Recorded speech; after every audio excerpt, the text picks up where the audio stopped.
I traveled over 12,000 kilometers just to try PlayStation 5 Remote Play. Well, not really, but I was on vacation and I thought it would be a really great opportunity to try out Remote Play from an extremely far physical distance. So without any further ado, here's how my testing went. And I was actually going to do 12,000 kilometers versus about 8,000 because I had a layover on this trip, but then there was a power outage at my place while I was away, so my PS5 shut off and I wasn't able to do any Remote Play testing towards the end of my trip when I was going to be at the layover partway home.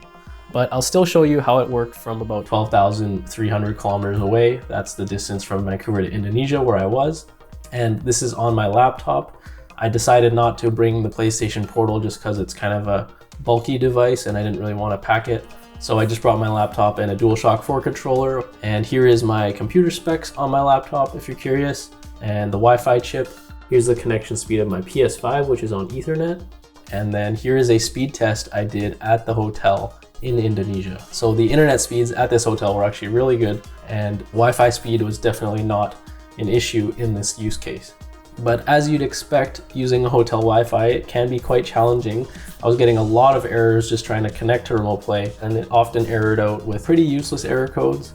But what's even more useless is that PlayStation doesn't really have any documentation for these error codes as far as I could find online. But because I've used Remote Play quite a bit, I know you just gotta keep retrying. Eventually it should work. If it wasn't able to find my PS5, I would be getting more obvious notifications about the connection issues. But eventually it did work. I decided to try out the connection speed with some new games that were sent my way. So we got the retro game Tomba Special Edition and the new bullet hell shooter Signy, as well as the first-person adventure game Grey Dawn. The quality was really bad, as you'd expect, but surprisingly, after a few minutes, the quality actually bumped up to full quality 1080p. It's just that the initial connection was very spotty, and I think it was just doing the bare minimum to establish the connection. Despite that, the response time never really improved and was quite delayed, as you'd expect for such a far distance. You can't really improve those speeds over such a long physical distance. So here's some rough videos that I filmed. You can see the amount of delay between pressing the button and the change on the screen. It's quite drastic. It's roughly about 10 to 15 frames of delay from pressing the button fully down to when the icon changes on screen. So based on my calculations, that would be about as much as 300 to 500 milliseconds of response time, as opposed to the typical about 10 milliseconds that you get playing locally. And then on a local Remote Play connection, getting around 30 milliseconds is not unheard of. But that's quite a huge amount of delay compared to a local Remote Play instance. So definitely a more fast-paced game like Signy here was quite challenging to play. I couldn't even get past the first boss, but I also didn't really know what I was doing in this game.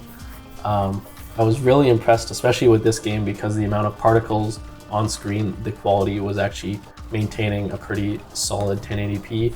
And then the other games I tried, Tomba, the quality was really great because the resolution in that game is super low. And the response time is not as much of an issue in this game because it seemed to be a bit slower, but this is only the beginning of the game. I expect the platforming stuff later on might get a bit challenging with that amount of delay. And then lastly, Grey Dawn is just a first-person adventure game with what seems like a pretty slow pace, so this is totally fine to play in this sort of scenario, and I didn't have any issues with the response time in this case. Overall, at this sort of distance, Remote Play is pretty usable if you're playing a slow-paced game, especially like something that's like turn-based would be totally fine, I have no issues, but anything that requires quick responses or specific timing of actions might be quite challenging. Competitive games going to be totally impossible at this amount of response time delay, but Remote Play gaming has just really improved the last few years, and I was just really impressed at how well it was working from this distance once I got over the connection issues and error codes that I kept getting, but eventually it just worked. And I'd love to spend more time with these games. I didn't really get to dive into them too deeply in this scenario. As I said, it's not a super great way to play most of these games, and I really just wanted to see how Remote Play performs in this sort of scenario, but I'd like to dive into these games more deeply once I get back home. Especially Signy, I haven't played a bullet hell game for quite a while, and the graphics were really cool. And Tomba also seems like a bit of a gem. Thank you so much for watching. If you made it this far, like and subscribe and all that good stuff. And let me know down below what's the farthest distance you've tried Remote Play at, and let me know how it went for you.